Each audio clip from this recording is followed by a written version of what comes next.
നാടെങ്ങും ഓണാഘോഷം പൊടിപൊടിക്കുമ്പോൾ ആഘോഷത്തെ വരവേൽക്കാൻ ആദ്യം വേണ്ടത് ഓണപ്പൂക്കളമാണ്. പൂക്കൾ നമ്മുടെ തൊടികളിൽ ഇന്ന് അന്യം നിൽക്കുന്നു. പൂക്കൃഷി മിക്കയിടത്തുണ്ടെങ്കിലും പൂക്കൾക്കായി നമ്മളിന്നും ഇതര സംസ്ഥാനങ്ങളെ തന്നെയാണ് ആശ്രയിക്കുന്നത്. തുമ്പയും മുക്കുറ്റിയും തുളസിയും മുല്ലയും പൂക്കളങ്ങളിൽ നിന്നും എന്നേ അപ്രത്യക്ഷമായി. പകരം ചെണ്ടുമല്ലിയും ജമന്തിയും വിവിധങ്ങളായ റോസും വില കൂടിയ വർണ്ണപ്പൂക്കളുമാണ് ഇന്ന് പൂക്കളങ്ങളെ നിറച്ചാർത്തണിയിക്കുന്നത്. അതുകൊണ്ട് തന്നെ ഈ പൂക്കളക്കാലത്ത് പൂക്കൾക്ക് വിലയും കൂടുതലാണ്. ഓണക്കാലത്തെ പൂക്കച്ചവടത്തിൻ്റെ ചാരുതയിലേക്ക്.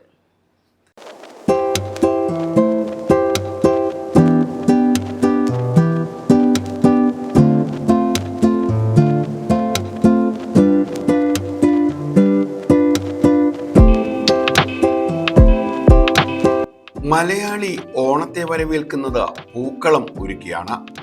തൊടികളിലെ പൂക്കൾ ഇന്ന് അന്യമായെങ്കിലും ഇതര സംസ്ഥാനങ്ങളിൽ നിന്നുൾപ്പെടെ എത്തുന്ന പൂക്കൾ കൊണ്ടാണ് ഇന്ന് മുറ്റങ്ങൾ അലങ്കരിക്കുന്നത്.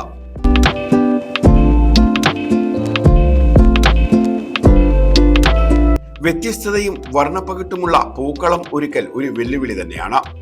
പൂക്കളുടെ വില വർദ്ധിക്കുന്നത് പലരിലും ആശങ്കയും ഉണ്ടാക്കുന്നു.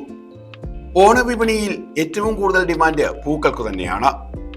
ഇതര സംസ്ഥാനങ്ങളിൽ നിന്നും വൻതോതിലാണ് പൂക്കൾ കേരളത്തിലേക്ക് എത്തുന്നത്.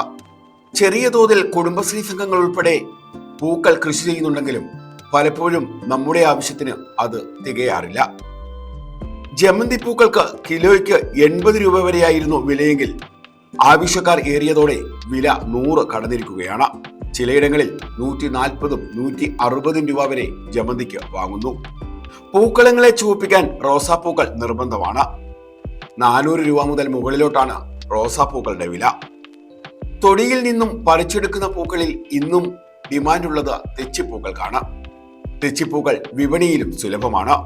400 മുതൽ 600 രൂപ വരെ വില തെച്ചിപ്പൂക്കൾക്കുണ്ട്. ട്യൂബ് റോസ്, വാടാമല്ലി, കോഴിപ്പൂവ് ഇങ്ങനെ നിരവധി പൂക്കൾക്കും ഡിമാൻഡുണ്ട്. ഇവയും വിപണികളിൽ ഏറെയുണ്ട്. പൂക്കളം ഒരുക്കാൻ വേണ്ടി മാത്രമല്ല, ചിങ്ങമാസം വിവാഹങ്ങളുടെ മാസം കൂടിയാണ്. അതുകൊണ്ട് തന്നെ പിച്ചിപ്പൂക്കൾക്കും മുല്ലപ്പൂക്കൾക്കും ഏറെ ഡിമാൻഡാണ്. വിലയും അതേപോലെ വർദ്ധിച്ചു നിൽക്കുന്നു. പൂക്കളം ഒരുക്കാനുള്ള പൂക്കൾക്കായി നിരവധി പേരാണ് കടകളിലേക്ക് എത്തുന്നതെന്ന് വ്യാപാരികൾ സാക്ഷ്യപ്പെടുത്തുന്നു. പൂവ് കരുനാഗപ്പള്ളി സൗഗന്ധിയിൽ എത്ര പേർക്ക് വേണേലും ഓണം ഒരുങ്ങത്തക്ക തരത്തിലുള്ള പൂക്കളം തീർക്കാൻ വേണ്ടിയിട്ടുള്ള സംവിധാനങ്ങളായി കഴിഞ്ഞു. മറ്റ് സംസ്ഥാനങ്ങളിൽ നിന്നും എന്നുവെച്ചാൽ തമിഴ്നാട്, കർണാടക, ആന്ധ്ര തുടങ്ങിയ സംസ്ഥാനങ്ങളിൽ നിന്നൊക്കെ ലോഡ് കണക്കിന് സാധനങ്ങൾ നമ്മുടെ സ്ഥാപനത്തിൽ വന്നുകൊണ്ടേയിരിക്കുകയാണ്.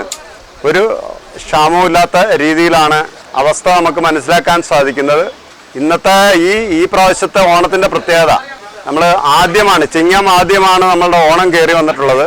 അതിൻ്റേതായിട്ടുള്ള ഒരു വില കൂടുതലും കാര്യങ്ങളും നമുക്ക് സംജാതമാകുന്നുണ്ട്.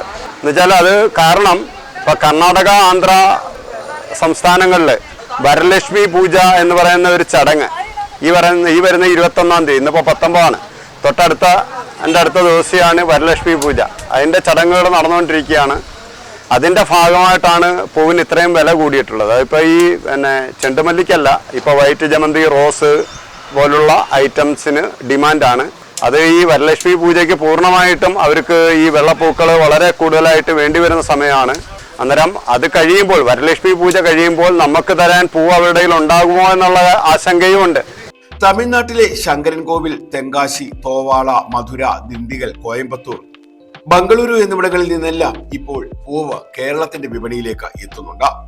സ്കൂളുകളിലും കോളേജുകളിലും ഓണാഘോഷങ്ങൾ കഴിഞ്ഞെങ്കിലും വിവിധ സ്ഥാപനങ്ങളിൽ ഓണാഘോഷങ്ങൾ തിങ്കളാഴ്ച ദിവസങ്ങളിലാണ്. അതുകൊണ്ട് തന്നെ മിക്കവാറും പൂക്കൾക്ക് തിങ്കളാഴ്ചയും വില ഏറി തന്നെ നിൽക്കും. ചൊവ്വാഴ്ച ഉത്രാട ദിനമായതിനാൽ എല്ലാ വീടുകളിലും സ്ഥാപനങ്ങളിലും പൂക്കളം ഒരുക്കൽ നിർബന്ധമാണ്. ഉത്രാടദിന സന്ധ്യയിൽ പൂക്കളം ഒരുക്കി മഹാബലിയെ കാത്തിരിക്കുകയാണ് മലയാളിയുടെ ആചാരങ്ങളിൽ പ്രധാനം. അതുകൊണ്ട് തന്നെ ഉത്രാടദിന സന്ധ്യയിൽ പൂക്കളം ഒരുക്കാൻ പൂക്കൾക്കായി ആവശ്യക്കാർ എത്തിക്കൊണ്ടേയിരിക്കും.